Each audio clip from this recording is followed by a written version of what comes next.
section 147 on some examples on board. I want to explain it in numerics also. Advanced tax under section 147. Company और AOP को एक category में, जैसे मैंने भी बताया कि एक कैटेगरी में किया गया है, और इसका एडवांस टैक्स अगर हमने कैलकुलेट करना है, जमा करवाना है, तो उसके लिए फार्मूला क्या है। तो थ्योरेटिकली मैंने बताया, अब इसको बोर्ड पे भी ज़रा देख लें। लास्ट टैक्स लायबिलिटी, इसको आप कह सकते हैं लास्ट ईयर टैक्स लायबिलिटी, आपकी जो टोटल टैक्स लायबिलिटी थी, divided by latest year turnover, mean last year का turnover multiplied by current quarter turnover. Current quarter turnover mean, अब ये इस क्वार्टर की अगर हम बात करते हैं 1 जुलाई 2022 से लेके 30 सितंबर 2022 तक ये क्वार्टर गुजर गया, उसका इससे मल्टीप्लाई कर देंगे, minus tax already deducted under section 153, 154, 148 and other various sections, वहाँ से माइनस किया जाएगा। Let's take it numerically. Assume कर लें हमारे लास्ट टैक्स लायबिलिटी जो है, पिछले साल की टैक्स लायबिलिटी पूरे ईयर की, वो 5 मिलियन रुपीज़ है। 5 million rupees divided by latest year turnover, हमारा टर्नओवर जो था पूरे साल का वो 4500 मिलियन रुपीज़ है। Tax liability divided by total turnover of the year of last year multiplied by 1500 million. ये 1500 मिलियन क्या है?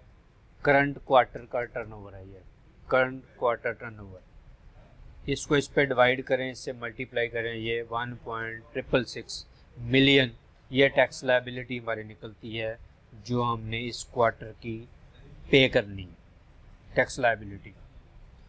ये अमाउंट वो है, ये हमने अमाउंट ये अज्यूम किया है टैक्स ऑलरेडी डिडक्टेड। ये tax already deducted during this specific quarter at various places under various sections, वो हमने यहाँ से माइनस कर दिया। इस अमाउंट से ये माइनस किया तो ये हमारी लायबिलिटी निकल आई 1 million. No 1 million we have to pay as advance tax under section 147 from our own pocket. इसका अब चलान क्रिएट करेंगे और जमा कराएंगे, और फिर हम उसकी जो नोटिस है हमारे पास उसकी रिप्लाई बना देंगे, रिप्लाई कर देंगे। ये है जी एओपी और कंपनी की सूरत में मामला। ड्यू डेट्स ऑलरेडी हम डिस्कस कर चुके हैं। फर्स्ट क्वार्टर की 25 सितंबर है, फिर 25 दिसंबर है, 25 मार्च है, देन लास्ट की 15 जून है। ये एओपी और कंपनी की केस में। मैं इसमें यहाँ पे इंडिविजुअल को भी डिस्कस करता चलूँ। Individual is also very important.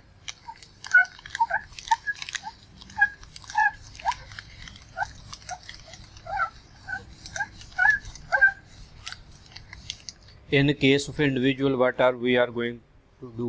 Individual.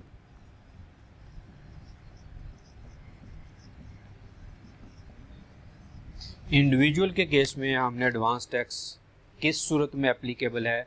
अगर इस इंडिविजुअल की last year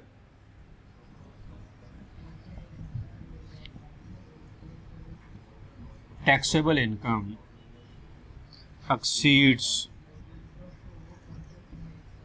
₹1 million, then it is applicable. अगर 10 लाख से ज़्यादा टैक्सेबल इनकम इसने लास्ट ईयर डिक्लेयर की है तो इसके ऊपर एप्लीकेबल है। ड्यू डेट्स वही हैं इसके लिए भी जो कंपनी और एओपी के लिए हैं। अब इसने अमाउंट कितनी जमा करवानी है, ये है इसमें क्वेश्चन कि ये इसने इसमें अमाउंट कितनी जमा करवानी है एज एडवांस टैक्स। इसके ऊपर तो वो फार्मूला नहीं है। इसके बारे में कहते हैं जी, जितनी आपकी पिछले साल में टैक्स लायबिलिटी थी, सपोज दैट आपकी टैक्सेबल इनकम आपकी ये है, सपोज दैट आपकी टैक्स लायबिलिटी थी, it is only supposed figure 350,000, 4 lakh, इसको 4 पूरा कर लेते हैं, 4 लाख थी है। इसका 1/4 चौथा हिस्सा 25% आपको एडवांस टैक्स जमा करवाना है। 1/4 इसका 4 लाख है, 1 लाख रुपीज़। 1 लाख रुपीज़ आपने इसका एडवांस टैक्स जमा करवाना है। यहाँ पे भी वही टैक्स ऑलरेडी डिडक्टेड, हम सपोज कर लेते हैं इसका already deducted tax this person has, वो इसमें से माइनस करेंगे 20,000 rupees as advance tax under section 147 इस इंडिविजुअल को जमा करवाना है। अगर इसकी last declared taxable income 1 million से ज़्यादा है। ड्यू डेट्स इसकी वही हैं, तरीका वही है, बस इसने अपनी लास्ट टैक्स लायबिलिटी का 1/4 जमा करवाना है।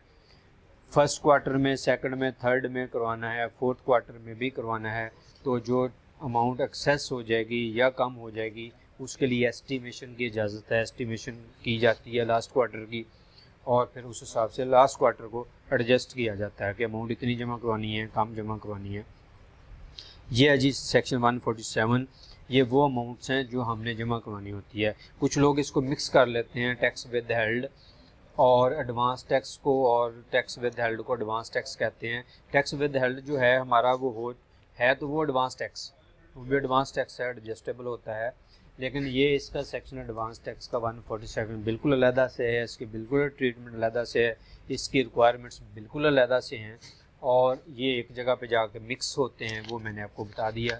इसके तहत जो लायबिलिटी निकलती है वो उसमें से माइनस करना होता है जो टैक्स विद हेल्ड हो चुका है एट वेरियस सोर्सेस। तो उसको जब आप नेट करते हैं, अगर लायबिलिटी है तो जमा करवानी है, अगर आपका रिफंड निकलता है तो आपको अमाउंट जमा करवाने की ज़रूरत नहीं है। But even then you have to reply satisfactorily to the tax department कि मेरी ये सूरत हाल है।